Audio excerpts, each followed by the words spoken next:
Happy Tuesday night, folks. Welcome to the Heroes Media Group Network. It's Gene, TPO Dock Talk podcast. Tuesday night, March 11th, y'all. Good weather's been on us. Lots of sunshine. Stuff's melting off. Got a chance to get out. Kind of the first official run for the kayak. Did a little winter thing a while back, but yeah, man, it's looking good out there. We know we got a couple more snowstorms in for us. I know that's coming, but nevertheless, we got 60s, 50s, 60s, maybe even some 70s here and there. Can't complain, dude. We are getting plenty of sunshine. Listen, let's go ahead and pay the bills. We got a show. We're going to get right to it right out the gates. But before we get rolling, as always, this show being brought to you by tonight, the Romans Warrior Foundation. Hashtag helping is healing. Go check them out. It's a fantastic organization. Without them, we wouldn't be here today. The amount of healing they bring across the nation from all their different divisions out there is phenomenal work. Great people behind this, and going to continue to do great things with your support out there. Go check them out. RomansWarriorFoundation.org. Of course, the Heroes Media Group. Without Adam Bird, his group over there, and without all the other fantastic podcasts on the Heroes Media Group, none of this is possible. And so we are forever thankful for them and glad to be a part of this network here, broadcasting also on a lot of their channels here this evening. And hey, if you're looking for a cool way, you want to be cool, you want to be one of the cool kids, you want to get in, you want to get some awesome looking swag, and you'd like to help support the mission of the TPO, go check out the TPO merch store. It's right out at our website at truepatriotoutfitters.org/store-2. Go check it out. We got hats, t-shirts, got the calendar out there, got some reeler shield going out there. Check it out. All of the profits and proceeds of that go to the programs, go to the organization to help keep us moving down the road, providing these outings that we do. All right, man, look, we're going to get right to this because we got a packed studio in here. And so we're going to bring these guys in. What we did is we looked down through last year's Colorado Kayak Bassmasters results. We looked at all of the events that we fished. We looked at the winners there. Then we looked at AOI, and we grabbed the top anglers, threw an invite out to them. And we had only a couple that was scheduling conflict show up. So we've got some flat-out hammers. Every one of these guys took a little bit of my money.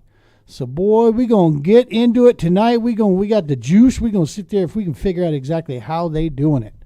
That's going to be the name of the game. Let's just go ahead and go down the list and start bringing them in here. First off, no stranger to the show, part of the TPO Pro Team, part of the Eco Fishing Shop Pro Team as well, Mr. Matt Flanagan. 1 second. Let me get this. Oh, there he is. What's up, Flanahammer? Mean Gene, what's happening, brother? Not too much. You're coming to us live from the Flanavan. Live from the Flanavan. Yep, I'm on the road, so I'm not in the home studio. That's Coming awesome. To you from the palace. That's awesome. Where the magic have. Yeah, I don't have the mattress in the back. But, where the magic happens. Oh, hell That's yeah. right. That's right. Also, no stranger to the show, your teammate on multiple sides of things, from Eagle Claw Eco Fishing, and of course TPO, Mr. Matt Collins Fishing. What's up, Hammer? What's up? I've never seen a third seat in the Flanavan, so this is a first for us. Mm-hmm. Yep, they're usually hidden, but yeah. He's got that civilian conversion going on there right now. Yeah. It's not ready for deployment just yet. All right, now the guy that pretty much mopped the floor with a lot of us this last season, CKFC, CKB, ABC, MICKY, didn't matter what thing he was in, he went around whooping tail, Mr. Paul Roth. What's happening, Paul? Hey, thanks for having me. You bet, man. Thanks for taking time out of the evening and joining us here. All right, newcomer to the CKB this year. But he came in blazing guns there right out the gates with us and snatched up a win. I believe it was Norton where he come in there and put the schooling on us. Red Willow, that's right. It was Red Willow. Mr. Justin Bricklin, we'll get him. What's up, Brick? What's going on, guys? And happy retirement again. Well, thank you. Yeah, congrats, bud. Thank you. That was my first ever official retirement ceremony. Now, Brick, I'm gonna be honest with you. When I reached out to some guys that I know, and they're all Marines, and I'm like, what do I get this guy? And they're like, oh, I'm not even gonna tell you the things they told me to get you. I have a lot of friends. I have let's just say packages that arrive that I get the look. It's with love, right? It's all with love. And they're blue since the Air Force is blue. That's right. Matt, whenever you retire, I'm getting you a green one. I know. Regift. All right, no stranger to the show. This dude here, he does it so quietly and acts like, oh, I just got lucky. Whatever.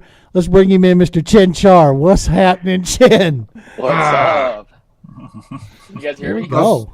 Yeah, I can. I was really hoping for shirtless Chen Char tonight. We'll settle. One of these days. We'll I get him wasn't to sure show if this show was PG-13 or not, if it was, Yeah. 18 or up. It's, we advertise as kind of family friendly. I never check that this video is for kids box. I mean, I'm not going to go that far. All right, well, that's good to know. I'll be prepared next time. Yeah.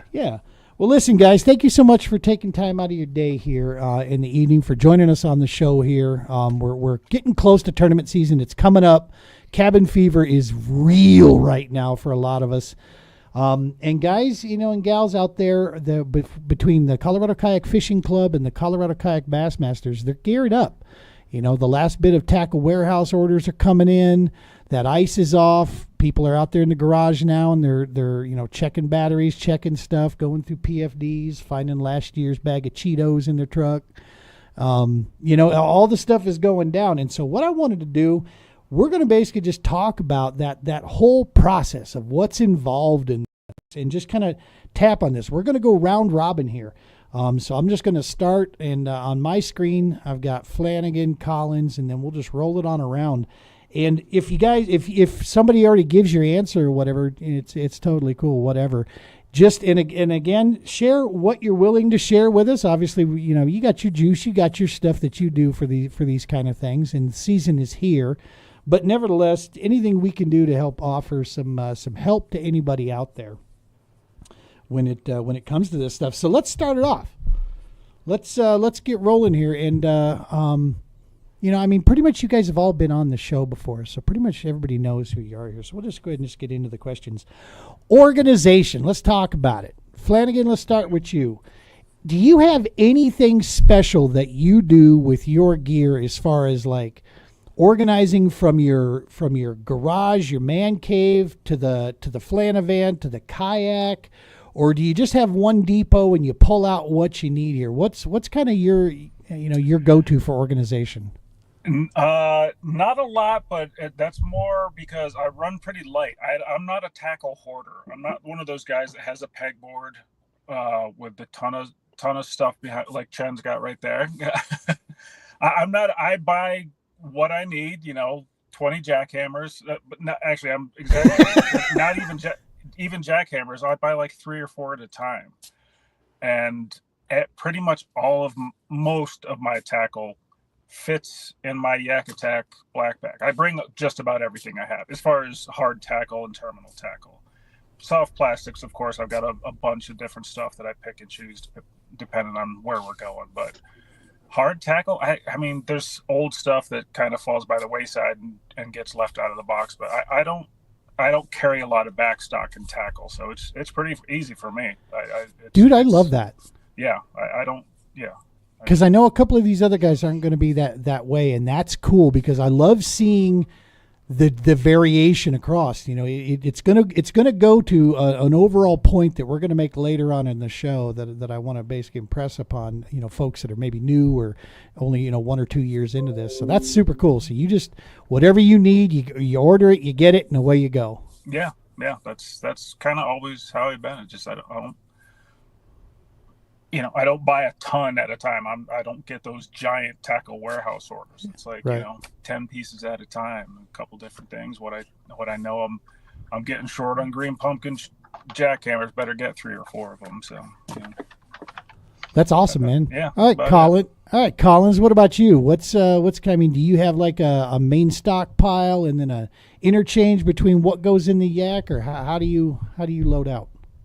Yeah, I'm a little different, like especially off season. I'm just prepping to like have enough for the season, really. If that's like, I like to pour some of my own jigs and some like drop shot weights and stuff like that. So I'll kind of plus up on everything. But I actually just went to, I don't know, Lowe's or Home Depot last week, and I switched. Basically what I did last year is I had one giant tote with a ton of gallon Ziploc bags full of soft plastics. And then beyond that, I've got like 3700 series Plano boxes that I keep things in. But this year I'm actually trying to really like minimalize it down. So I got a spiral bag right now for hooks. So I just got like, you know, hooks, drop shots, stuff like that. Basically like my go-tos for the tournaments, you know. And then I'll just replenish those out of the storage totes that I got. And then the same thing, I'll carry like a couple of these with soft plastics. I'm trying to get down to one, but that's really hard for me because I do have a problem. But I'm trying to really like, besides like jerk baits or crankbaits, I'm trying to just have these 2 bags, and that's it for the year. So Wow. Good stuff. We got Stony Floyd joining us, watching on Facebook. What's up, Stony? He's getting ready for tomorrow, dude. That weather is, or no, not tomorrow, this weekend coming up. Lake of the Ozarks looks like it's going to be pretty rough. Weather's coming in pretty rough there. And we got John Miller, WPS. All right. Jeremy Baker. We got our Texas connection there. What's up, fellas? What's up, Jay? Good to see you guys joining in. Appreciate you watching here and tuning in. All right, Paul. What's you use like 2 baits all year long at every lake from, you know, Wisconsin to California, and you kicked everybody's ass. It always ends up being 2 baits. I think if you look at most tournaments, it always ends up being 2 baits, it seems like, or one that you know. He's got a big one coming up here in 2 weeks, though, doesn't he? I'm leaving on Saturday for Lake Fork, so Hell yeah. looking forward to that one. So I'm going to let you into my crazy a little bit, because this is where I get a little weird in fishing, and I think I have kind of a business background, so I've kind of created a system over time, and I really got the idea, and it doesn't translate, but I was watching like a KVD video, and he was throwing around a 1.5. If you've ever seen this video, I don't even know what it's called. I'll try to find it, but he's throwing around a square bill, and he is winding the hell out of the thing and just casting and catching a fish. And you can tell he's got this system where he releases the fish on the scale, pulls it off, and he's already got the rod in his hand, and he's casting. And at the time when I watched that video, I was kind of struggling. It was like 2007, 2016. And I was in tournaments, and I was terrible, to be honest with you. I couldn't even hardly keep a fish on a board. And I was like, well, what am I going to do to get any better at this? And I created this system for me to just be more efficient. I said, well, if I can't outsmart everybody, I'm not as good as electronics, maybe I can come up with a system where I'll be more efficient. And I came up with this 4 system. So it's a little weird, so stick with me, but I carry 4 I carry 4 360 boxes, one with terminals, so your hooks and weights and accessories, and then I carry one that's jig heads, chatterbaits, anything with a jig on it, right? Spinner baits, all in one 360, and I limit myself so I don't end up with some paradox of choice there. And then I have a reaction box that'll have 2 reaction boxes in 360, so I'm up to 4. And that'll be top waters, jerk baits, square bills. I like reaction stuff, so I tend to lean towards that side of it. But that's my 4. And then I carry I don't even know what it's called. They're Z-Man. They're like blue, but they got 2 compartments each, and I carry 2. So that's 4 compartments that I can put soft plastics in. So I have to limit myself there. And I usually do like swim baits in one, fluke style baits in one, worms, craws, some combination of that, and I have to limit myself. So that's usually about 6 to 8 packages in each compartment. And then those 2 360 box, I have I run a native, but on the chair behind, you can have these 2 360 box slide in. And then I keep 2 under my seat, and I keep my drawer empty for the plastics I think I'll most likely use that day, or tools. And then it kind of goes farther. So my crate is where I keep my plastics. So those 2 bins of plastics will be behind me. And I have 4 rods on my right side that are my reaction baits. And then I have 4 rods on my left side, which I call let them soak, because they're on my left side. So I don't waste time looking back, which side do I want to grab for the reaction. I can look over my right shoulder really quick. And if they're, worms and craws and things I drag on the bottom, or jigs, I can look to my left and I know they'll be there. so I don't get turned around when it's windy or I'm trying to be efficient. And I really kind of developed that system, and it keeps me from overthinking and bringing crap I don't need and using baits I don't need. And it makes me put baits in there that are diverse. So I make sure I have several action, because it also leads into the way I practice. So I kind of, that 4 system really works for me. I love it, dude. Yeah. Dude, you know, Einstein, there was a reason why if you looked in his closet, he had the same outfit in, you know, like 6 different versions of it. It's because he didn't want to have to worry about thinking about that. He took away decisions. You know, he just erased those things so that way he could focus his mind on something else.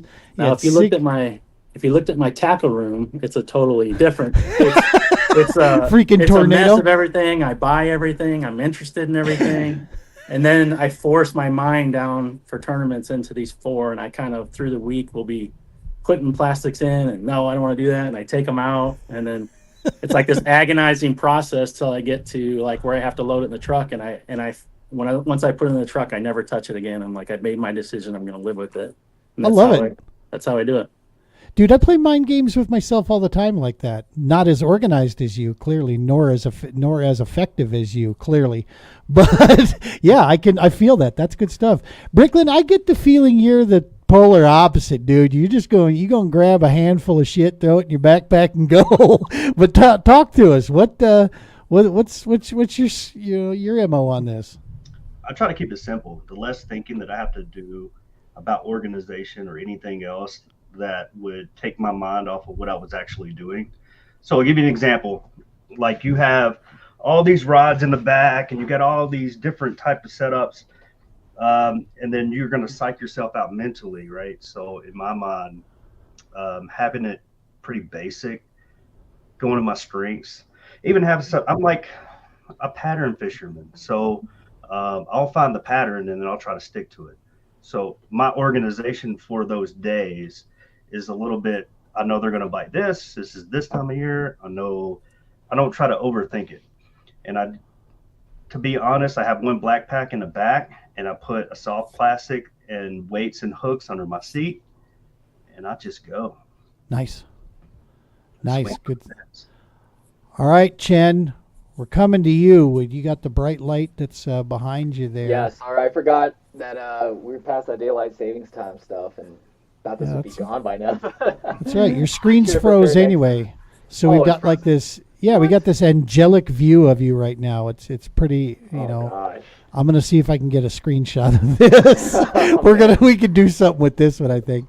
Talk to us, buddy. We know you're a tackle hound, so talk to us. What's your deal on? How do you stay organized with that? So what I do, I bring a shit ton of stuff when I go out on the water, no matter where it is or when it is, because I always play this thing in my head. I overthink, which is completely opposite what Paul does. I overthink. I'm like, man, what if they're biting this? But then what if I see them blow up on top water, even though it's like 45-degree water? I don't know. So then I end up bringing a ton of stuff. But what I'll do, especially for tournaments and stuff like that, I'll bring a ton of stuff during practice, and then I'll minimize.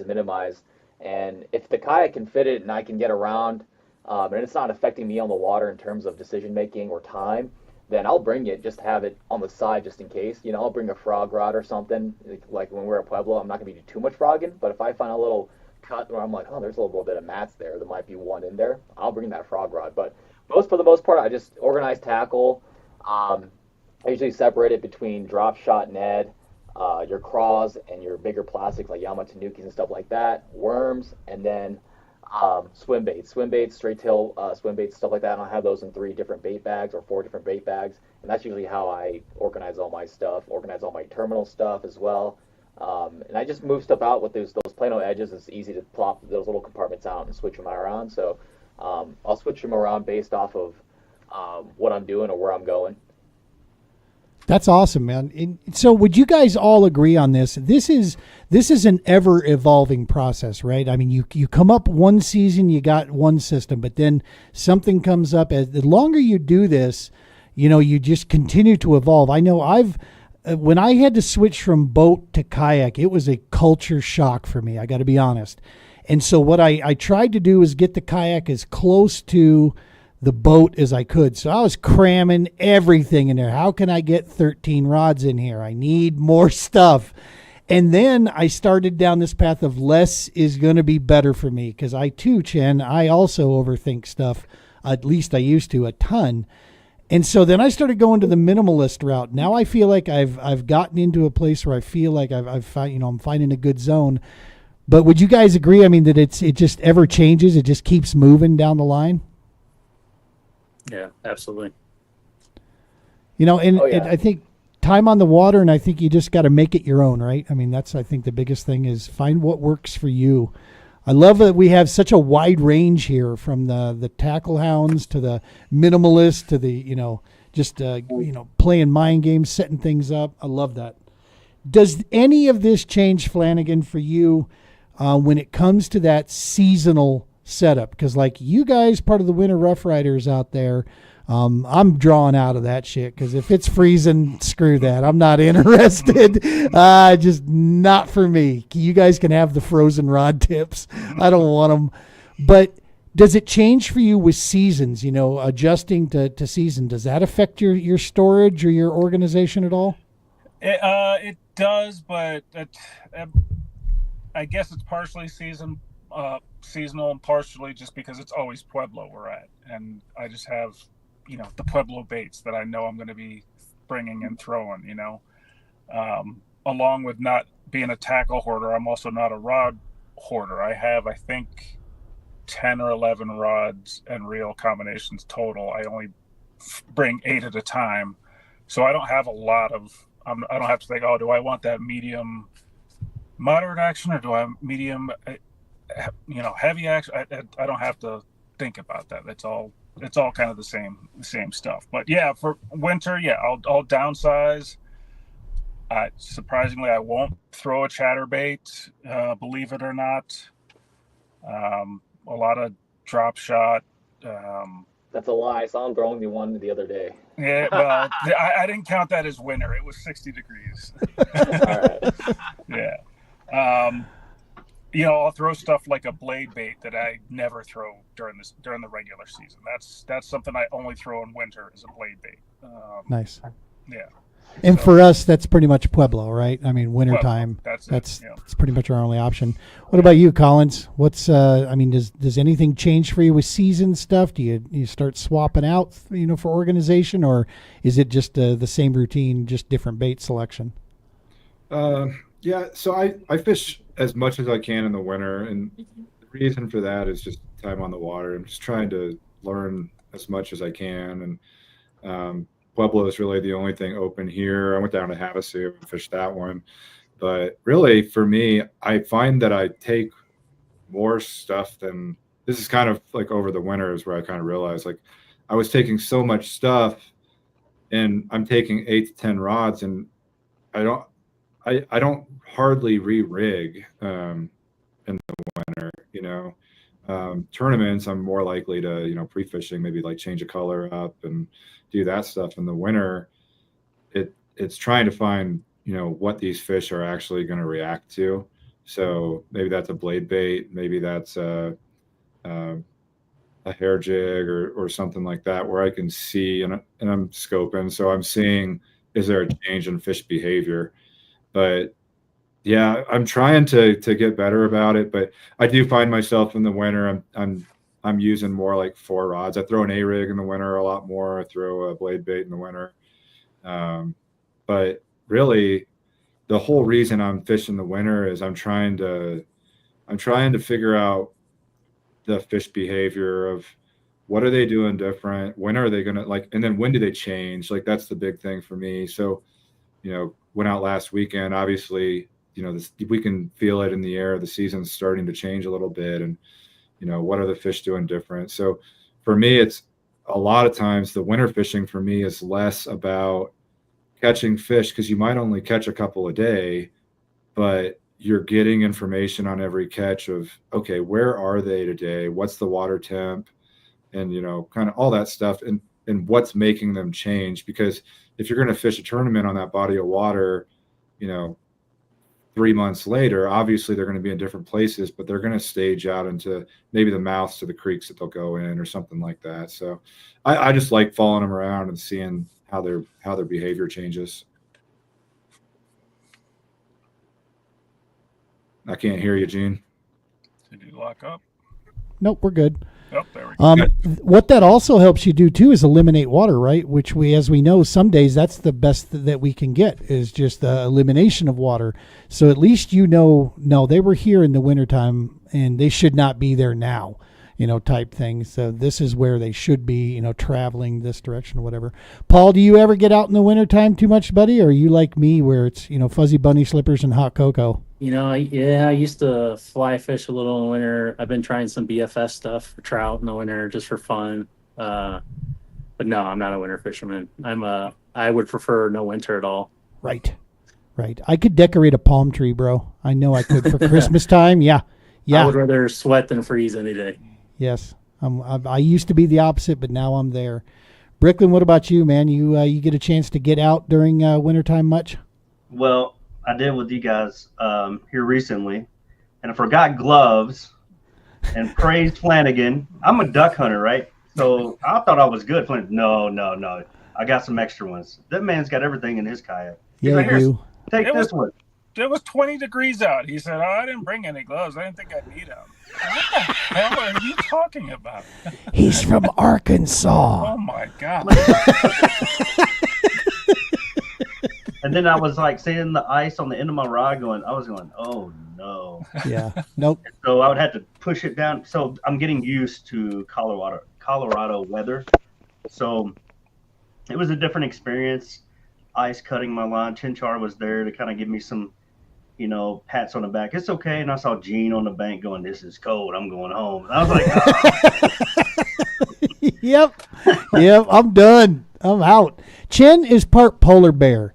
I know it doesn't look it, but he is. He did have his shirt off. I mean, he did. I don't know how a dude with no fat on him. Right? There we go. That's what we do in the off season, baby. I don't know how a dude with no fat on his body can handle the wintertime the way you can. Chen, does anything change for you for winter fishing, or as far as your organization goes on what you're how you load out? It does quite a bit. I mean, you're not throwing a frog, you're not flipping, you're not doing too much, a lot of that stuff. That's my problem.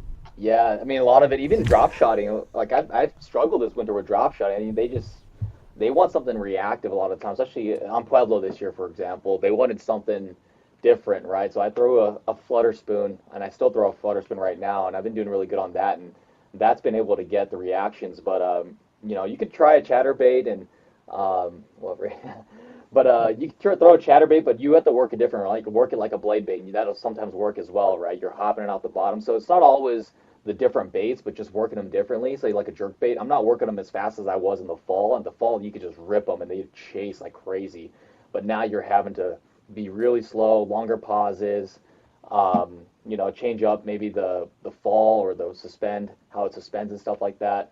But most of the times, definitely packing a little bit lighter because I'm not going to be changing as much, getting your hands cold.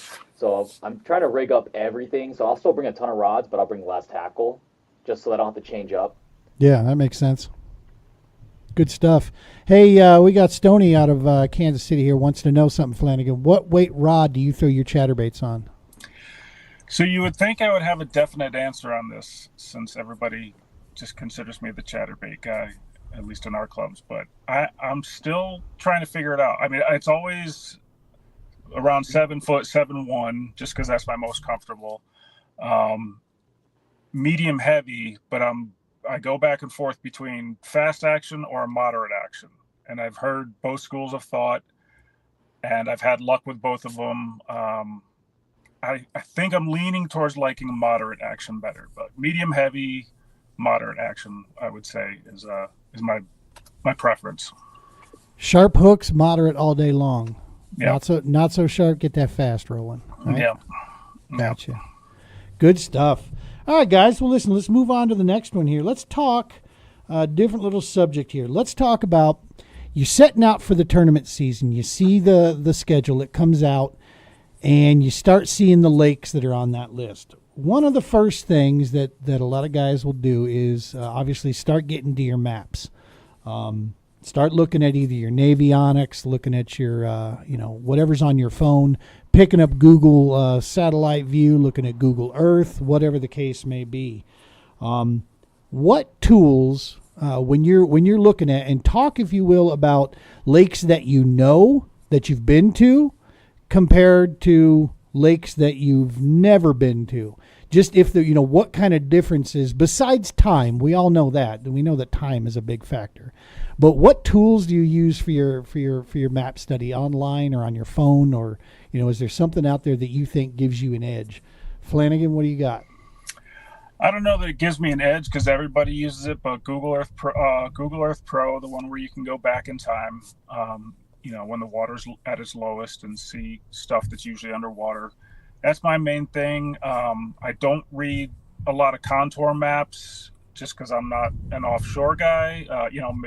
Maybe once I get a better electronic unit, I will a little bit more. But, if I see an obvious hump on a contour map or a nice shelf, I'll maybe mark that. But usually map study for me is looking into coves and creeks and honestly looking for visible cover along the shore because I'm a bank beater. So I'm looking at which cove has the most laydowns or where's there some chunk rock along the bank. That I'm kind of looking at shore stuff when I do map studies. So that might be a little bit different than most. That's all right. Yeah, man. So I've got Google Earth here. It's just running it through the browser here, and that's when you click up here, you can look at historics, and this basically can go back to I'm not sure how far this one goes back. It's quite a ways. You can see back when those satellites were basically, not shooting great imagery. Yeah. Way back when. It's always cool for me because my wife works for the organization, the company that actually takes these satellite images and sells them to Google. So they're the company of Maxar that flies their Worldview satellite cluster is up there that does all this stuff. So it's always kind of cool to see. But yeah, you can go like Flanagan said, you can go back in time and you can see on certain bodies of water if the water level's low. One of the things to notice, watch this little guy here. Oops. Yeah, there. It's pretty covered. Then the water gets low and you can see what comes out. I will look for stuff like that. Submerged points that aren't always visible. I'll mark stuff like that for sure. That's full pool right there. Yeah. And then you can back it off and start to see way exposed there, and you can start to see what's underneath the water. And obviously with our mapping and so forth, these days, it's not as big of a deal, but it is still always cool to be able to pull that kind of stuff up there. Let me see. There we go. But yeah, the Google Earth, that's a big one. You can also put marks on that. Isn't there a way, Collins, have you ever seen a way with, number one, I guess, do you use Google Earth as well? I do, yeah. Yeah, and is there a way, I thought I remember seeing that once you put markers and waypoints on there that you can literally actually export that to your Lowrance or your Garmin or something? Yep. Yeah, I do. I think forget what you save it as, and then you can go on a website and do a GPX converter or something. There's tons of YouTube videos show you how to do it. But yeah, I do that, especially new bodies of water. I'll do it, and I'll mark spots, but I'll also mark you can draw around an underwater hump or depression. Oh, nice. If you want to fish, something like that. Or if there's a road bed that goes out, I'll draw that from Google Earth, and then that'll show up on my map. Yeah, it'll show up as a path. You draw a path, and it'll show up on when you export it to your unit. It'll show up as a line, not just a marker. Yeah, it'll come up kind of like a track. Fish the Moment has a great video on this actually, and it shows you how to export it, how to create it, and everything. So that's a really good resource. Johnny is the man, dude. He and Matt Steffen, those guys over there, got some great stuff going on. And Johnny he was built and made to be a teacher, dude. He's got such a great way about him how he gets stuff. Yo, Brooklyn, you got a fan club showing up here in the comments, brother. We got Joseph on here, says, what's up? Vlad. Now, did I meet Vlad? You did. Yep, that's what I thought. Yep. I'm horrible at names, but I'm not going to forget that name. That was easy to remember there. And we got a little chiming in here. 7.2 St. Croix Bass X, medium, heavy, moderate, fast action is the money for chatterbaits. So that, there you go. Use that same rod. That's a good one. I bought it last year for All American. Good rod. Mine's actually a St. Croix, but I've got the Mojo, St. Croix Mojo bass in the medium, heavy, moderate. Nice. Paul, what secret top level security clearance app? What exactly? Let's write this. I got my pen and paper. Oh man, what is it that you? I feel like I gave you a little juice on the last answer. This one, right? I don't have much for you. I use Google Maps, and I look at it through the lens of, I'm a reaction bait fisherman for the most part. That's what I like to do, and especially if I don't know a lake, I look for the most obvious targets possible where I can have as many reaction bites as I think I can get, and I'll literally look at coves in the area that I think I can cover in a decent amount, and I'll count them. And when I get to the most amount in a certain area, that's the place I'm starting. It's really that simple for me. Folks, what you just heard was fish your strengths. That was fantastic. That's a great explanation of it, dude. I love that. Yeah. Fine. Because, if you're going to a new lake, what do you know? Like, you don't know nothing, right? So you just have all these assumptions. So I use math. I go, there's 13 spots. And if I can get something to go here, I'm probably going to find something that works for me. I love it. I love that approach. All right, Brick, you had never been to Red Willow. That was your first trip over there when you took our money, sucker. How'd you do it? What's super secret? Did you find the old guy down at the tackle shop down there, or, because we don't have that no info rule. DQ. Right. I'm baiting him in. No, I did look. I knew I was going to fish with the club this year, so I used Google Earth. To be honest, there's a couple of different other ways you can get information. You got the Omni Fishing, which I know Chinchar likes, and there's another one called Deep Dive. You can just kind of pick your poison, really. But what is that really telling you? This is really telling you, not really telling you anything other than just kind of what crawfish is hatching or is active at the moment. It doesn't really give you everything, but you get wind patterns and stuff like that. So that helps me. When I went to Red Willow, I looked at the weather. I went to, the weather online, and I looked at what it did the week before and what it's going to do the week after. And so I'm looking at barometric pressure. I'm looking at, weather patterns. Is this normal? Is this out of normal? It's going to be a tough day. Usually those tough days everybody struggles with is, abnormal weather. A lot of the times it'll shut them down. And the only reason why I know that is when I was younger in Louisiana, that's what would happen. A big front would come in, and I kind of got to the point to where I looked at what were the conditions leading up to it. If it was normal, if it wasn't normal, I knew what I needed to do to, just to be competitive. That was my only goal, was to be competitive and beat a bunch of guys. And so that's what I did. I used weather, Google, and I kind of glanced over the free version of things that have happened in the past or what it was going to be lining up to be. And like I said, I'm a pattern fisherman. And so I lined myself of what the potential pattern could be and just went with it. Nice. Chen, I know you digging in. You got that Omnia thing. You got about probably 13 different apps that you running. Any one time you got a video going in your ear at the same time. What's your MO with this?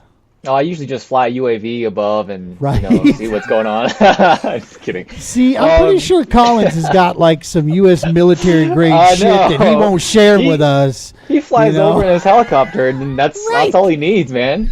That's actually how Paul gets all the info. I just strap him to the bottom of the Chinook and fly him. Yeah, most times, honestly, I think a lot of times now what's overlooked a lot is physical mapping, like ones that people will actually make, kind of like this one. And believe it or not, there's a lot of information on here, which is great, but it's a lot of multi-species stuff, including bass. But you would be surprised how many of the spots that they put on here are actually good producers. Nice. There's a few really good hot spots on some of these lakes that I'm not going to say where, what's exact points, but a lot of these lakes have really good spots. But going off of a lot of things, like history is a big one in terms of where you fish in the past. A lot of the times, that same spot isn't always going to produce. On some lakes it does, but going off of previously what happened in the past, and then trying to like replicate that on other parts of the lake, whether it's humps or bluff walls or transition lines, and the biggest thing, obviously, you're going to have to go out and figure it out. You're always going to have to figure it out no matter what. And then apart from that, the other mapping I like to use is the Garmin. This is like the Active Captain app, and I've got the Vision Plus mapping, but it's a little bit more detailed with the Vision Plus mapping. This is actually like 10 killer, but I mean, just looking at different stuff, right? Water level is going to affect a lot of this, but looking at little channels, little creeks, stuff like that. And I'll highlight stuff depending on the year that we're going or the time of the year we're going there. So if we're going, pre-spawn or if they're coming up, I like to figure out, okay, maybe they'll want to be in this creek, so I'll try to go mid-stroll this. Are they in the creek or are they on the point? Stuff like that. But that's how I like to prepare, especially for new lakes. A lot of it's mapping until you get there. A lot of it. Right. And I think you guys would agree on this. Time on the water, man. Nothing replaces that. You can only do so much on the map stuff. It gives you the areas, you know what you want, kind of the general area where you want to be, but time on the water. That's key.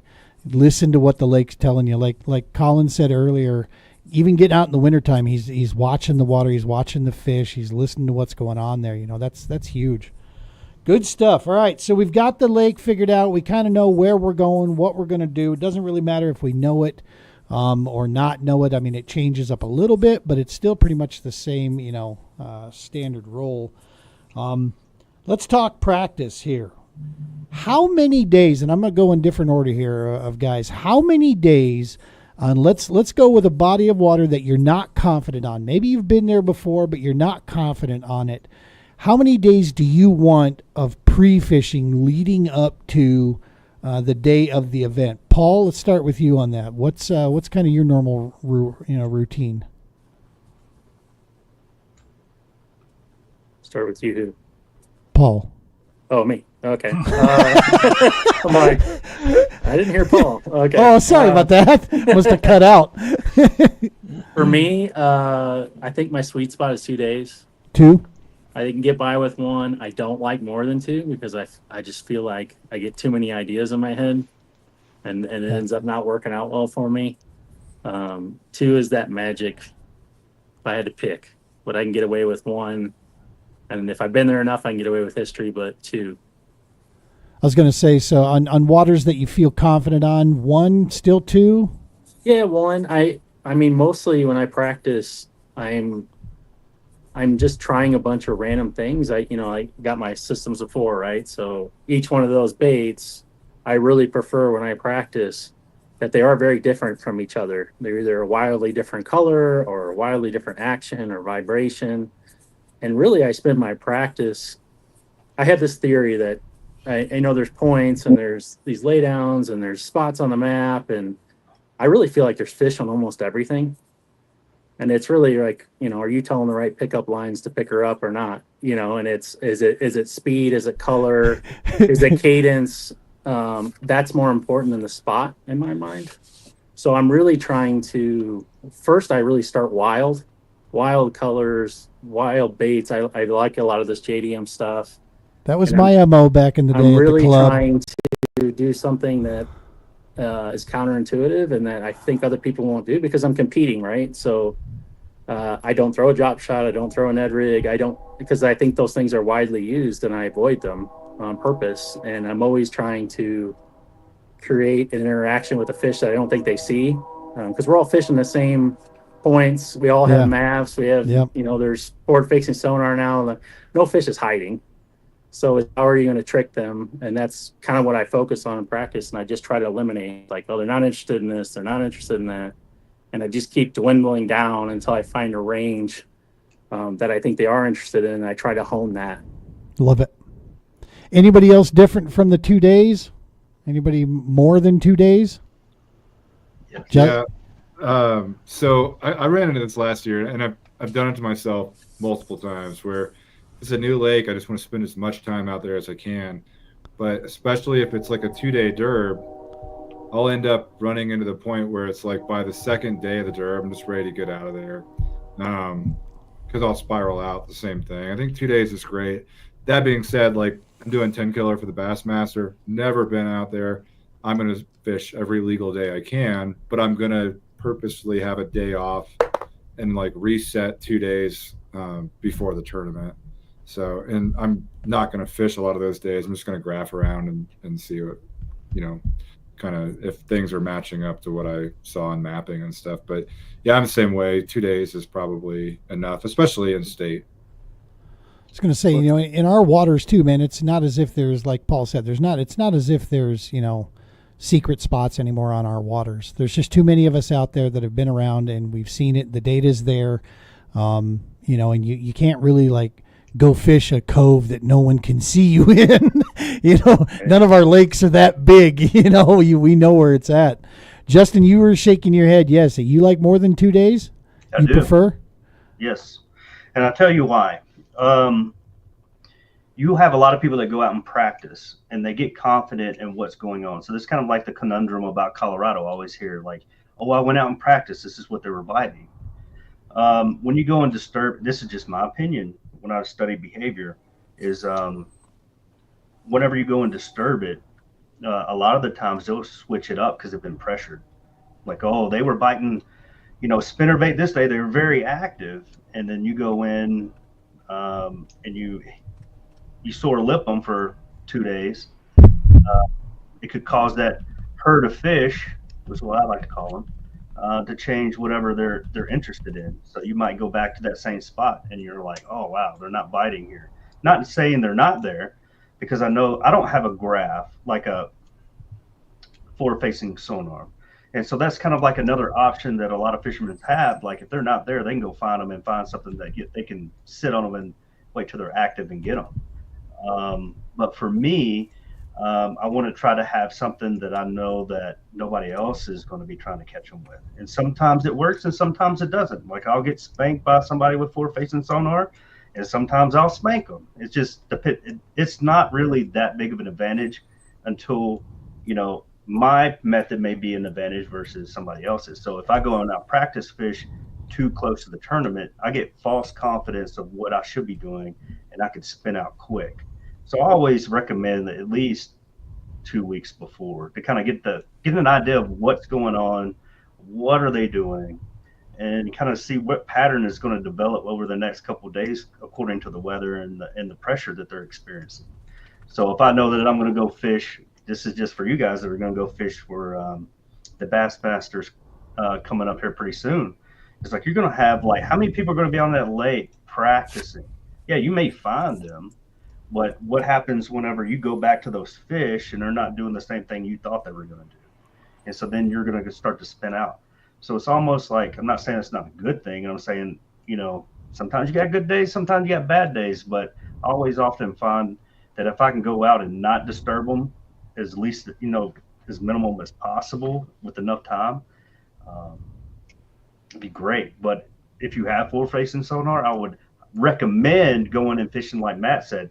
Fish as many days as you can so you can kind of get an idea where they're going to be. If they're not where you think they are, then you know where they're going to be next. So, yep. Have any of you guys seen, it was a Bass University video, Alton Jones Jr. was talking about when fishing is tough, is it tough because of the conditions or is it tough because of pressure? That there actually is a difference, and what that triggers for him is that will change whether he looks at efficiency, like downsizing and doing some of that stuff, or whether he looks at going to finesse. Right, it kind of changes his attack on when he goes to that piece, and so for me with the days leading up to it, it always I always try to look at that. Is all I'm trying to determine is this place going to be on fire? Are they going to be doing that? Chen, when you're looking at your 2 days, because you seem to agree with that 2 days was kind of right for you. How much fishing do you guys do during this time? Is it a lot of hook protectors? You're shaking them off. We talk about this all the time. One of the downsides is guys like Justin was alluding to just now is guys will go out and they'll win practice. And unfortunately, with our water's limited attack out there, it kind of jacks up tournament day, dude. It really does for everybody because we've gone out and sore lipped the hell out of them, for 3 days or whatever leading up. false sense. We get there tournament morning, none of them are in play anymore, and now we've got pressured fish, right? And maybe we also have bad conditions. But how much fishing are you doing with your time out there, Chen? I'm doing it. I'm probably fishing most of the time, but I'm not setting the hook on every fish. So if I go to an area and I've got live, so I can, for one, I'll see them. But a lot of time, if they're mixed in with walleye or whatever, or if I just want to figure out, okay, they're gonna bite this, I'll catch one, and hopefully it's not a big one, because chances are, if you catch that fish, there's a very really low chance that you're gonna catch that same fish again during practice or during the tournament. Especially, and that changes, especially if you're fishing a 2-day tournament.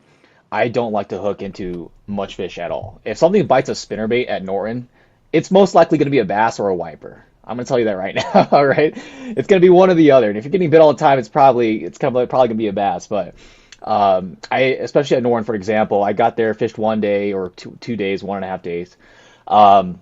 And I think 2 days is that sweet spot. 3 days, you kind of get too many ideas and you get burnt out, and especially if there's a tournament the very next day. Now, if you're doing something like what Matt's doing, if you take that break in between to clear your mind, and if you're just going out to map and just try to see the other side of it, versus a lot of guys that go out to pre-fish, they're just focused on catching fish, right? But they're not thinking, okay, are they moving? Are they chasing bait? Are they just sitting in this pocket? Are they spawning? Are there some pre-spawn? Are there some on beds? That changes a lot of how I pre-fish and how much I'm actually doing a lot of fishing. If they're just chasing bait and I can see them on live just chasing bait balls, chances are they're not going to be there. They're just chasing wherever that bait ball goes, which is exactly what happened to me in Tin Killer. And I went to a spot. I'm like, oh yeah, they're going to be here because wind direction is pushing that bait. Went there, bait was gone. And I'm like, okay, well, what do I do now? I got to, basically a mile run until my next spot. Got there and they were gone too. So then I'm just panicking that first day. But most of the times, I'm trying not to set the hook on the fish. I'm catching one fish at most in a certain spot, and that's all I need to know, really, if they're there and they're active. And time of year affects that up quite a bit, too. For sure, for sure. Flanagan, when you're rolling around out there, but how important is catching fish in practice? Does it play into a confidence builder for you? Or, when are you good? Or have you already got your mindset in a place that, no, I'm good on this water? Like say Norton, it's your backyard. You love that place. You've got that one through and through. So do you need fish during practice to get some confidence that you know what's going on? Yeah, I like to get a couple at least. I don't like to sore lip them. I like to get a couple, and then I'll put, I think it's Gambler. I think it's called a Gambler Toddy Stopper. It's a hook cover. It's a big beefy hook cover. After I get a couple, then I'll put that on, and but I do fish all day. I'm not one of those people that can just go around graphing or looking. I'm throwing a bait all day, but I have gotten much better the last couple of years about putting there you go, putting one of those on the hook. And that's from Gambler. Yep, Gambler Toddy Stopper. Omnia has them. I think Omnia is about the only place I've seen them recently. But nice. I've gotten much better about those, but for me, practice is more about less about area and more about finding at least one or two confidence baits. And I feel like once I've got one or two confidence baits, I'll find them just by fishing the obvious stuff that I usually fish. I'll find them eventually, so I'm not worried about a spot. I'm more worried about getting a couple confidence baits. That was one of the best tips that I was given back in the boat days, which was don't focus on spots. Don't make that your big concern. What they told me was, pay attention to the area. What does the area hold? And what the fish are doing in a given area. Like Paul said, look at all the stuff available to you, and does it match your style out there? When it comes to it. Mindset, going into a tournament, it plays everything, right? We talk about fishing our confidence. We talk about fishing our strengths. But you got to have a mindset about you when you're going into this. And for some people, it's one thing. And for other people, it's another, of where you find that fishing free, fishing, being able to get out there and do stuff. Collins, what's yours leading in? Are you your worst critic, or how do you approach these things? When you're moving in. Yeah, I'm trying. I'm always trying to get better at this, like self-improvement. The best days that I've had on the water, the more like mental clarity I think I've had throughout that day. See Dwayne Wally in the comments. What's up, Dwayne? Yeah, so I think mental clarity is like a huge thing. So that's where I think the 2 days of fishing is good, because if I've done 3, then sometimes it's just like, life is still going on at home. You're thinking about maybe some other things that are going on. But having a plan, I think like for me, the most crucial time on the water during the tournament is right when I launch in that first like 2 hours, because you have to make a decision. Like you've done all this, all this work before, you've pre-fished, and then, sometimes you pull up to your first spot and it might just be a bite window thing. It might be that they're on a different bait that you're on, and you made a plan. So it's, I try to stick those things in there where it's like, okay, I'm going to give myself maybe an hour at the first spot. I'm going to throw this bait first for 20 minutes. Then I'm going to throw this. A lot of guys will throw topwater first, or they'll do whatever.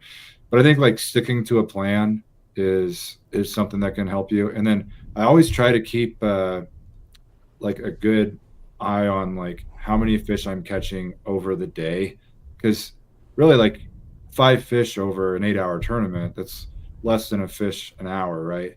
So if you kind of break it down that way, now if you haven't caught a fish and it's the last hour, you need 5 fish an hour, but 15 minutes, baby, 15 minutes. But it does help. I think just having like mental clarity, like I think the mental game is huge. I think that's why like Paul crushes everybody, because he's, people talk about confidence too. Like you've got, if you have confidence to know that like, hey, I can grind it out at any time, it'll happen. You're cool, calm, and collected, and you're confident in that situation, then you perform better. So yeah, I think that mental game is probably the biggest part of the sport.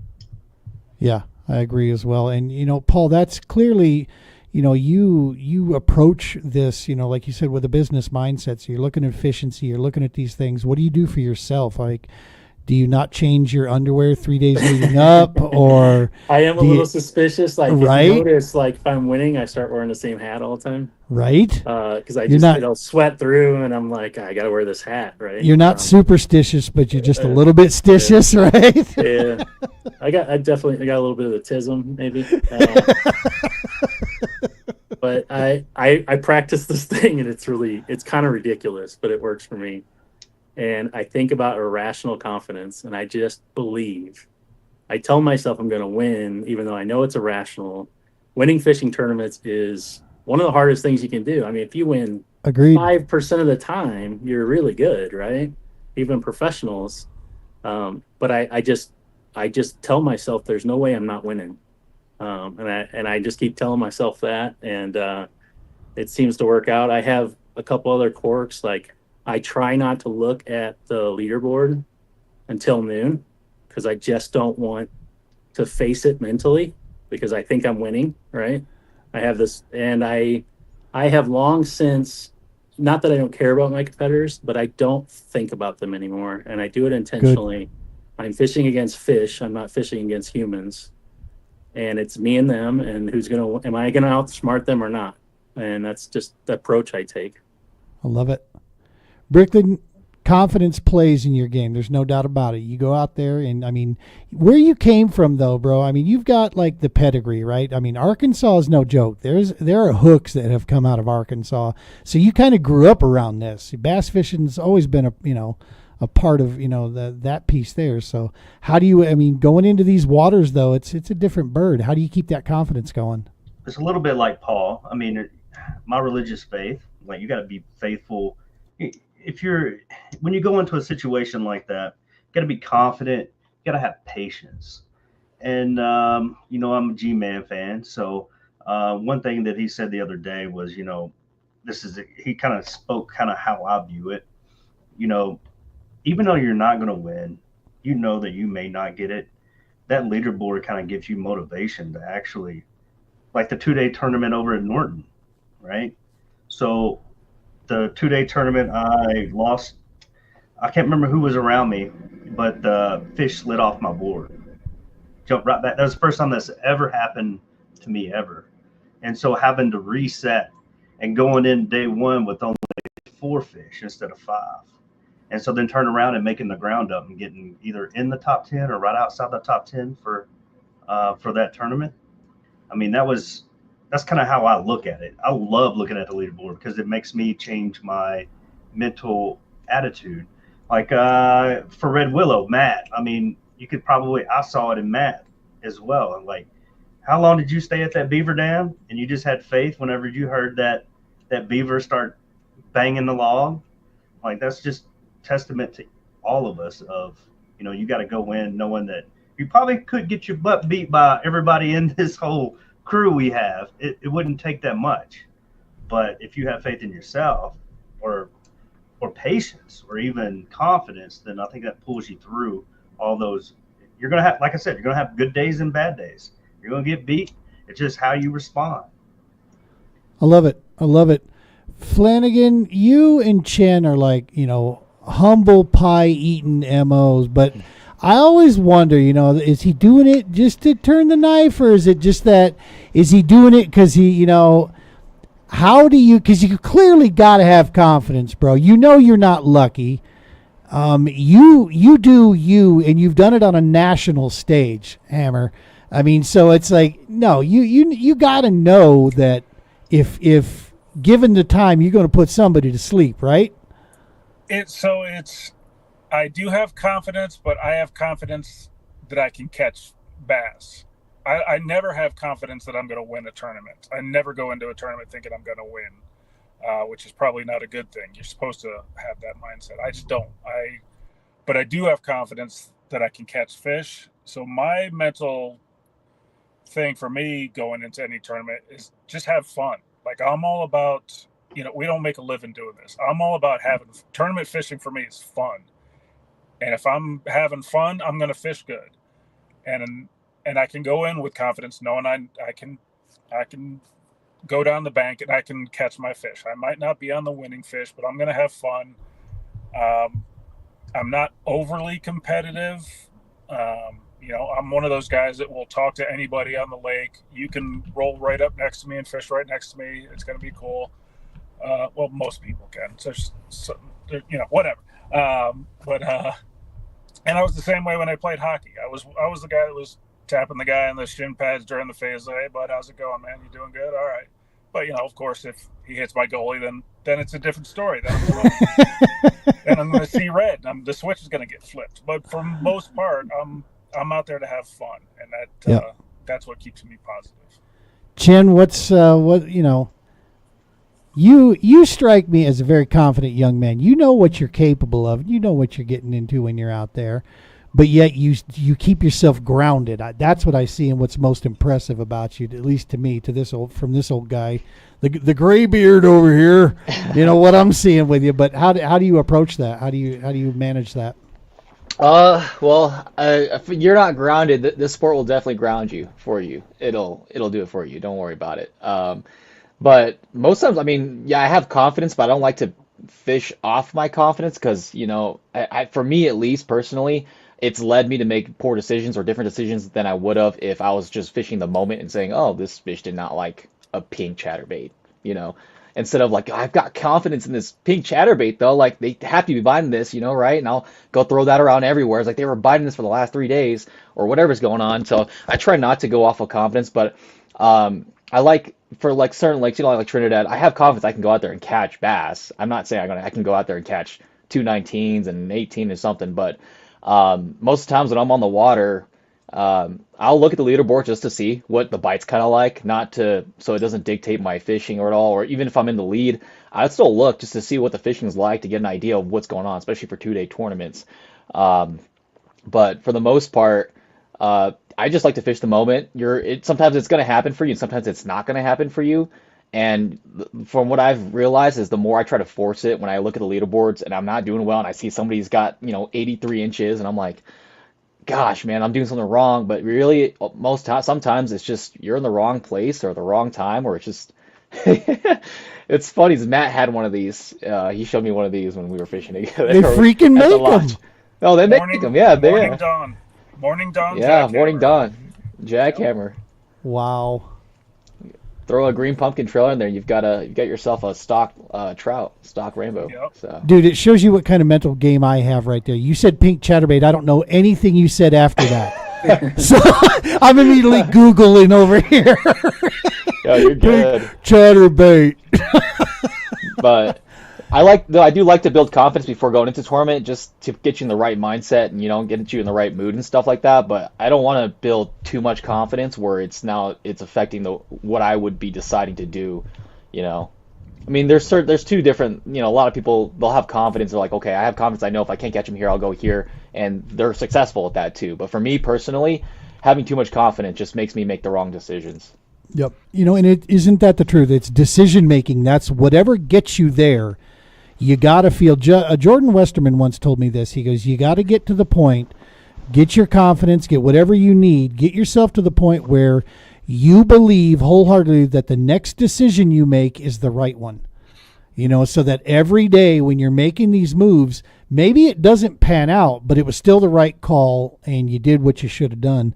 So Dwayne, love you, buddy. Glad, appreciate you stopping in here. He asked the question, how would you like it if Tourney X sent you a message each time an angler submitted a fish?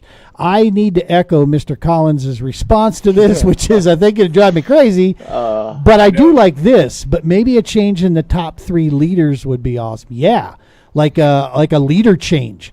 That would be kind of cool, going, we got to change. If you remember, because I remember this, back several years ago, and it's probably still out there, one of his competitors, they're not a competitor. Tourney X doesn't really have any competitors these days, but Fish Donkey. When a fish would go up or a submission would get accepted, you'd hear this freaking donkey sound would go off on your phone. And I'm like, bro, this is going to get old fast. Yeah. Yeah, that would just take me away from fishing. I got a question, if you don't mind, Gene. Just go for it. These guys, and I echo what Chen was saying about like the confidence thing. I think it's like decisive confidence, where you're confident in a situation. I had when we were fishing last weekend, and you just never know when something's going to happen. But sometimes there's a situation where you look out, whether it's on, for me, it was like a live scope thing because I've seen this situation in the past. Or maybe it's the way that something's set up and you look at it in that situation, you just know that like this bait, I can throw maybe 2 things at it and I got so much confidence at it. And so I think it's like decisive confidence, like you're confident that you can make the decision at the right time if it presents itself. But what I was going to ask these guys is, we kind of mentioned on it, but I'll be the first to admit, I will get so pissed off when we're out there and, we fish a lot of super small water, Colorado, Kansas, Nebraska. They're basically big ponds, and you might have 1 or 2, 3 coves in the entire lake. So how do you guys deal with someone that's upset? Like, let's say you're cruising the bank, you enter a cove, and there's, it's going to happen. Someone's in there. Hey, this is my spot. Does that throw off your mental game while you're fishing? Because it will. I'll admit it'll throw me off because I don't like confrontation on the water. I want it, like Flanagan's saying, I want it to be a fun thing, and it pisses me off when people think they own a lake. But does it screw up your mental game, and how do you combat that? So I heard. I don't know what I was watching a podcast, and they were talking about, might have been Fishing After Dark. I don't know if you guys ever watched that podcast. And they were talking about kind of fishermen's perceptions of the lake. And my father was like a recreational boater. He rebuilt motors and he just loved being on water, right? He could care less about fishing. So he didn't look at it from a perspective of a fisherman that he was in your way, or he literally was oblivious because that was his interest, was just being on the water. And it struck me, they talked about like we are a smaller segment of the people that use water, and you'll hear like the Karens on the docks, and that conversation struck me because they're like, the sport's really important to all of us, and being out in the water is really important to us. But they often have more say of the water. The jet skiers, the boaters, they have docks, they have, they're paying for a lot of the resources of the lake, just like we are. But they have more sway in their communities with the direction things go. So I always kind of just remind myself of that. And I've had my interactions Jason could tell you on the lake. Unfortunately, I seem to be a magnet for that, where people are upset with me. But I'm trying to chill on that, and that I've seen where a boat would go right past me and I'd catch a fish in its wake. And I try to remind myself of that. I always try to remind myself that there's fish everywhere. I'm just not right. I'm not giving them the right pickup lines. I try to tell these little lies to myself, and it tends to focus me back on, like, well, I'm fishing. I'm going to catch them anyways. Rational confidence. Let's go. And I just look at it like a challenge I'm going to break down, because I have experienced where, I'll give you an example. I was at Horsetooth and I was on the outside of the docks, and a guy came out and he got really rough with me. And I just decided I wasn't going to take it that day. And I kind of gave it back to him. And then they got the ranger out, which I had talked to the day before, to ask if I could fish this particular spot, which he said I could. And he said, well, if you could just help with the confrontation and leave. And it boiled me a little bit. But then I also remember, like, well, I'm representing the club, and I got to chill. So I just try to give myself those talking points. It's like, whatever, I'm going to win anyways, in spite of you being upset with me. And I just try to be, I'm sure I've ticked somebody off on accident. You just got to, you never know where somebody is in their life on stuff too, like how crazy somebody is. Or I know there's been incidents at Pueblo where people have been shot at, and it's just like, it's just fishing. You just got to let it go. It's hard. It's easier said than done, but those are the things I try to remember anyways. Yeah, I mean, in that specific scenario that you mentioned, Matt, I would, if someone came in and said, "Hey, this is my spot, I'm fishing it," I guess my biggest thing would be like, "Hey, just treat people how you wanted to be treated." Right now, like, "Hey, man, if I came in and I said that," but for me, I'm pretty lenient, I'm pretty open. Like, if someone wants to come in and fish right next to me, you can come fish right next to me. I remember Alex said this too before, but I would invite you to come fish next to me, so that it's kind of like so I could kind of beat you at doing this, right? So I can kick your ass in the same spot, catch fish around you. But and like I said, man, it's especially at these lakes, it's so small. And if I see someone on a spot and I know there's fish there, and I've been guilty of this before too, where I'll realize it after the tournament, like, hey man, I probably shouldn't have moved in there, like maybe I wasn't like within 10 feet of you, but I was within, a cast, or for both casting, we're fishing the same area. Maybe I shouldn't have done that. I should have said something, or, just communicate on the water is the biggest thing, communication.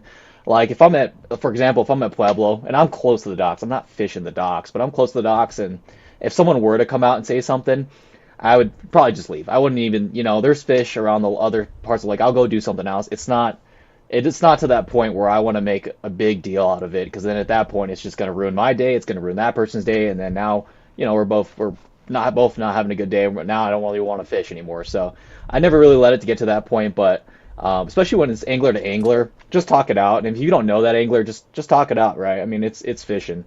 You're going to be around people, especially those big tournaments where you got 200 people. You're on Havasu. Everyone says they pre-fish that spot. Well, yeah, everybody pre-fish that spot. How's this going to work out? But my biggest thing too is I hate being around people, so I'll try to do everything to get away from people, but still be around fish, which is a hard thing to do. Our man Corey Doyle chiming in here, he says the same thing. Like he says, at the end of the day, nobody owns an inch of the water, but he does try to stay as far away as possible. I agree. I've said this time and time again, if I come in and cut in on you during a tournament, it is completely 100% a mistake. I would never. I actually try to get away into untouched waters, even knowing that I'm putting myself against the 8-ball with that. Now, if we're just out fun fishing, I'll poach you like all day long. I love poaching during fun fishing. That's a good time. It never works out for me. Karma always bites me in the ass. I try to slide up next to Collins or Nick or Chan, somebody with live scopes, tell me where to cast. Right, but it never works for yeah. me. I wait till you guys catch one, then I sneak in there. I got something for you. So this happened the other day. There are actually a bunch of kayaks out where we were fishing at. I'm not gonna name the spot because I don't want to burn it down, but there are a bunch of kayaks up there, and there was just one. He didn't move all day, and he had a pro angler. So it's like, he was mobile. He could have moved. And on the way out, we were actually leaving on the way out. I was like, I just want to scope it and see like what he's looking at, because he's just sitting there all day. He's been gone for like 2 or 3 hours at this point. And I go over there and I'm like, okay, this is different than everything else on the lake. And I'll put a little juice out here. I'll say this. So you guys that are scoping, sometimes you'll see, I'll try to draw it out here real quick. So if you're looking at a bank, and you'll see this, like the drop off of the bank, right? So this is a steeper drop off coming back down to you, if I can put it in the right direction. Your boat's out here, right? But depending where you're positioned at, like boat positioning is everything. If you shift it over to like where the bank actually is, sometimes you'll reach those crevices and there's actually another hump in there. And in live scope, what you will see is what looks like it's just the bottom, but you'll see dots mixed in there.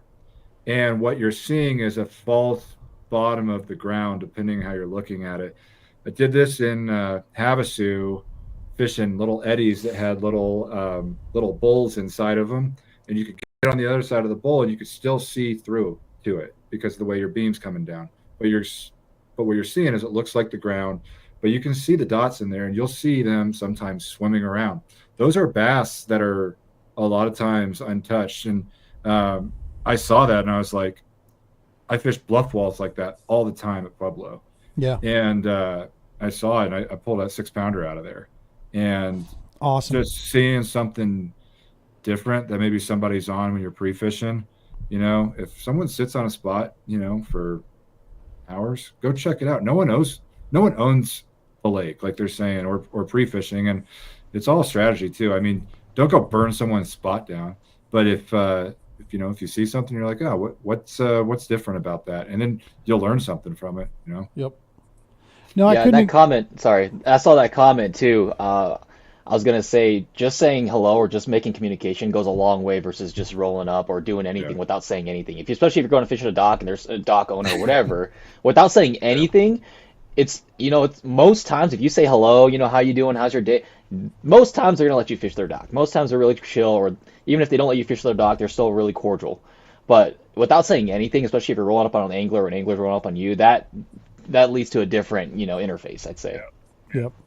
100%. Communication ultimately key. You're going to run across tool bags, right? I mean, they're out there, but I do like the approach to, that no reason to keep the escalation going. I can call them a douchebag just the same as I can, rowing away as I can rowing towards them. So, all right, last question, guys. Then we'll wrap this thing up here. We've been rolling here. I just want to go around the table here. How do you define, what is your definition of a good or bad tournament? Your choice. Flanagan, what makes a good or bad tournament for you? Is it simply results, or is there something else to it? Oh, geez. I guess it goes back to just having fun again. If I turn results wise, I'm always shooting for, I guess, a top 5. That makes me feel good.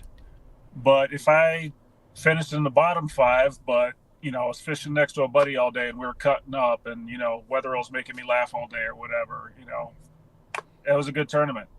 It's cool. Nice. It's all fun. The experience, I love it. Collins, How about you, buddy? Any tournament Paul Roth does not win is a good tournament. Yes. No, I'm joking. For me, like this whole fishing thing is just a puzzle. And for me, it's all about learning. If I, I've had some long drives back from tournaments where it sucks. And those are typically the ones that I didn't really figure anything out to learn from. And, you'll learn later. But if I can put some puzzle pieces together, that's always a win for me. So nice. Chen, let's move it, changing it up. That's right. Catch you off guard. What's a good tournament? What's a bad tournament to you, man?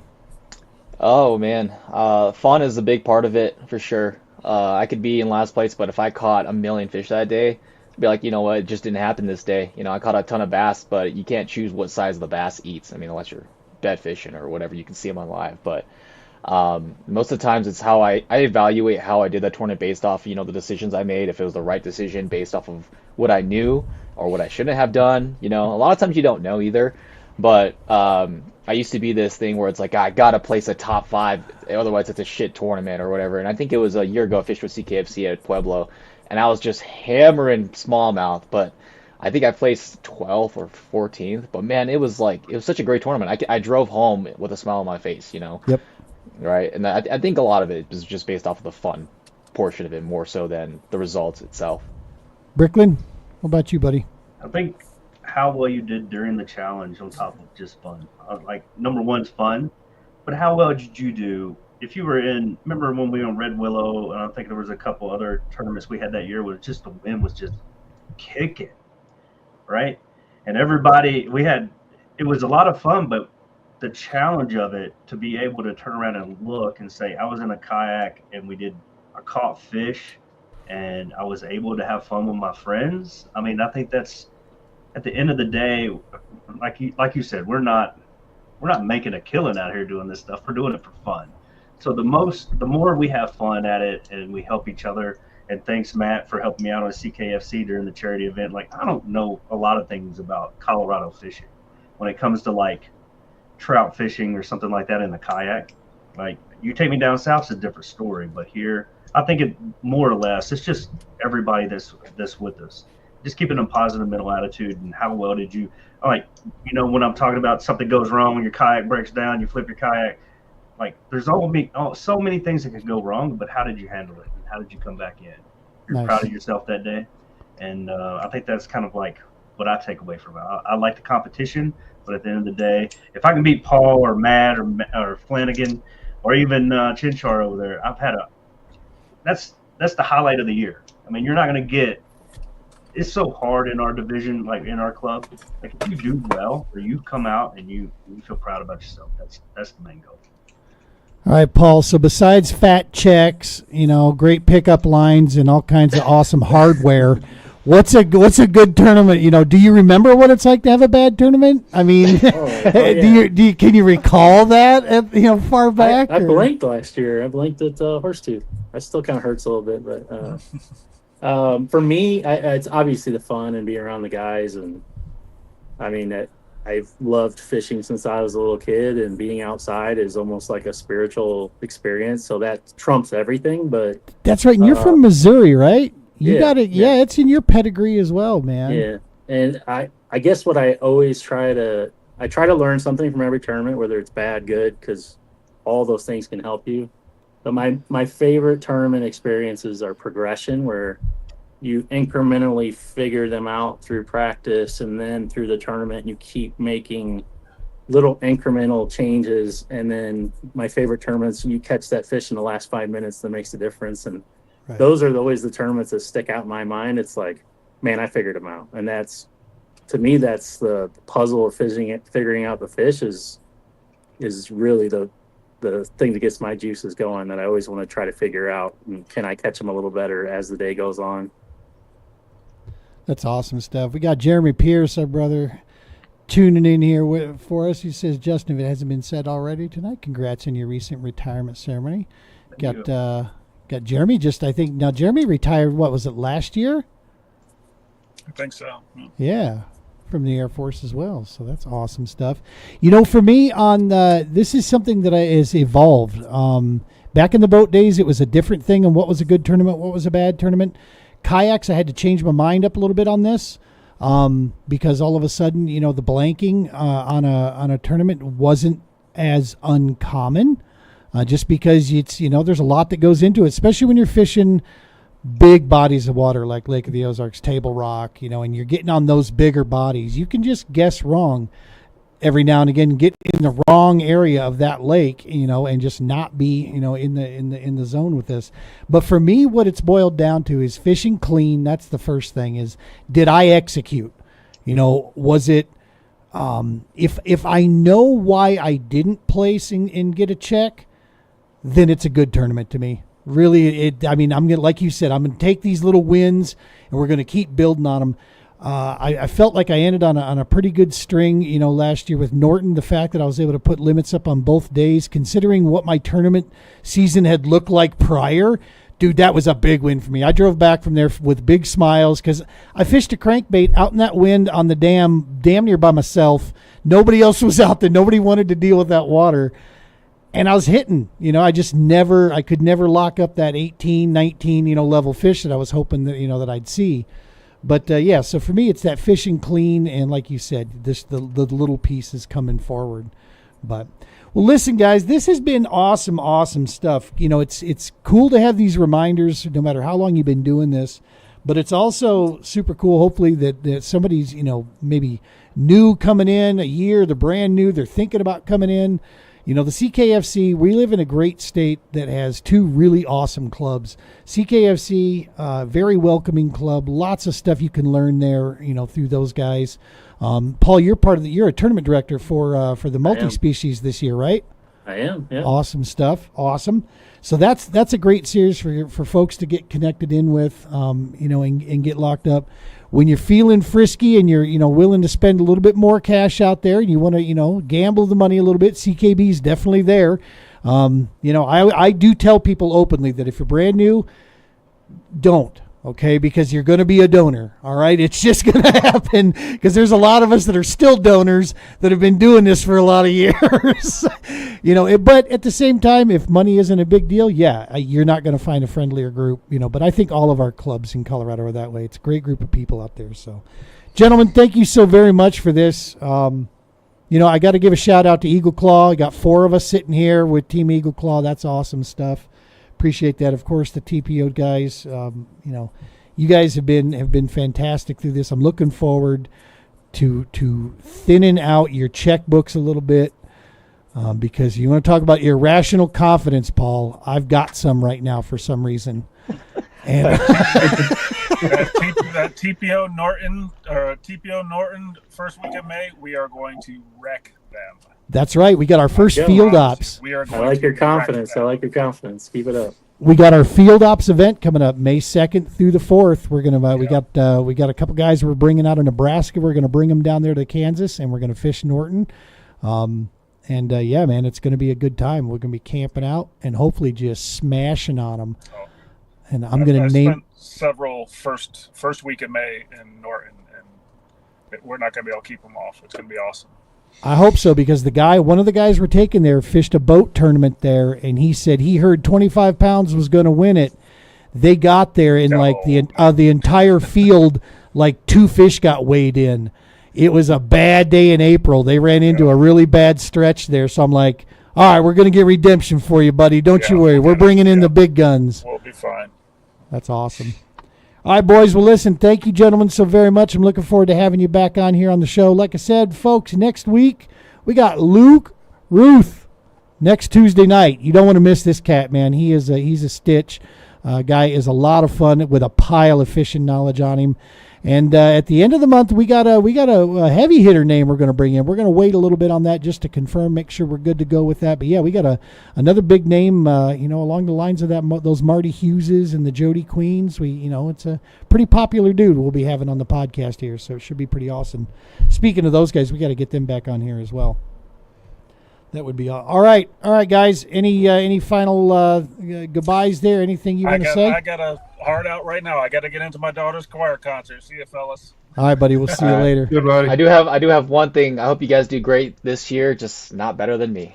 Right? Love it. Got to keep that competitive edge still going, See, I was a goalie in hockey, and that's what I always said. I don't have to do a shutout. I just got to stop one more puck than the other guy. That's all I got to do. All right, I hope you guys all do well, but thank you, Gene. Appreciate it. Always a pleasure. Folks at home, make sure to smash that subscribe for us. That's a huge, huge deal. We appreciate you guys. Tight lines. Be safe.